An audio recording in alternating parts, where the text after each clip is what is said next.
గుంటూరు జిల్లా తెనాలి సమీపాన ఐతానగరంలోని సామాన్య రైతు కుటుంబంలో 1908 ఆగస్టు 5వ తేదీన జన్మించారు శ్రీ చక్రపాణి. ఆయన అసలు పేరు ఆలూరి వెంకట సుబ్బారావు. చిన్నప్పటి నుండే ఆయనలో విప్లవ భావాలు తొలుస్తూ ఉండేవి.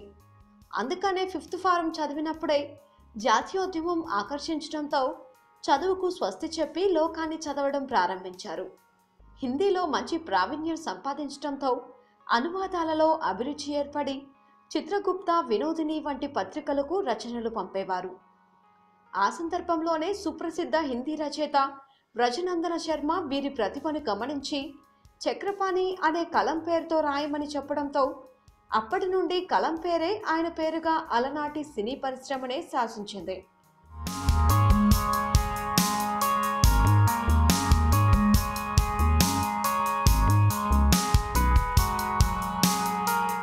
చక్రపాణి అప్పటికే రచయితగా, అనువాదకుడిగా పేరొందడంతో 1936లో సి పుల్లయ్య ధర్మపత్ని సినిమా కోసం కథ రాయమని చక్రపాణిని పిలిపించారు.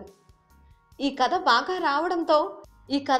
రావడంతో నిర్మాత బిఎన్ రెడ్డి, కేవీ రెడ్డితో చక్రపాణిని కలిసి స్వర్గసీమ చిత్రానికి కథ రాయమన్నారు. ఆ తర్వాత తిరిగి తెనాలి వెళ్తానని చక్రపాణి వారితో అనడంతో అక్కడికెళ్ళి ఏం చేస్తారు, పుస్తకాలు వేసుకోవడమే కదా, ఇక్కడుంటే బిఎన్కే ప్రెస్లో వేసుకోవచ్చు అన్నారు బిఎన్ రెడ్డి.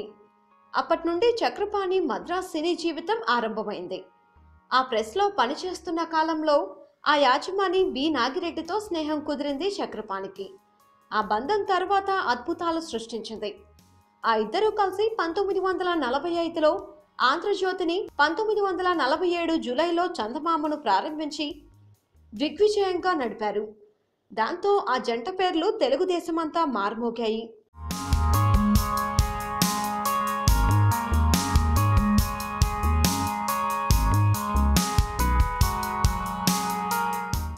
అంతే, ఇక 1949లో నాగిరెడ్డి వాహిని స్టూడియోని లీజుకు తీసుకొని తెలుగు, తమిళ, కన్నడ, హిందీ భాషలలో 35కు పైగా సినిమాలు రూపొందించారు.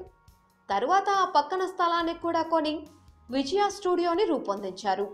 విజయాలో పూర్తి పల్లెటూరు వాతావరణాన్ని సృజించి షావుకారు కథ రూపొందించారు చక్రపాణి. ఇక విడుదలై సంచలనం సృష్టించాక పాతాళ భైరవితో ఆర్థికంగా నిలదొక్కున్నారు. ఆ తర్వాత పెళ్లి చేసి చూడు, మిస్సమ్మ చిత్రాలు తీశారు.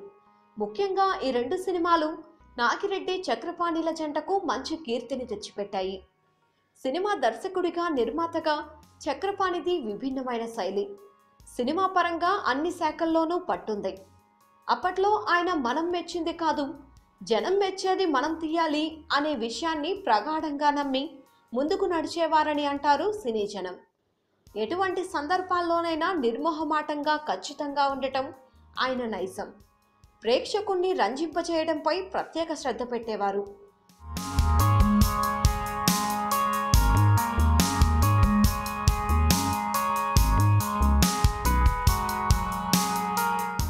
ముఖ్యంగా పాటలు గ్రామీణ ప్రజల్ని ఆకట్టుకునేలా మెలడీకి ఎక్కువగా ప్రాధాన్యం ఇచ్చేవారు.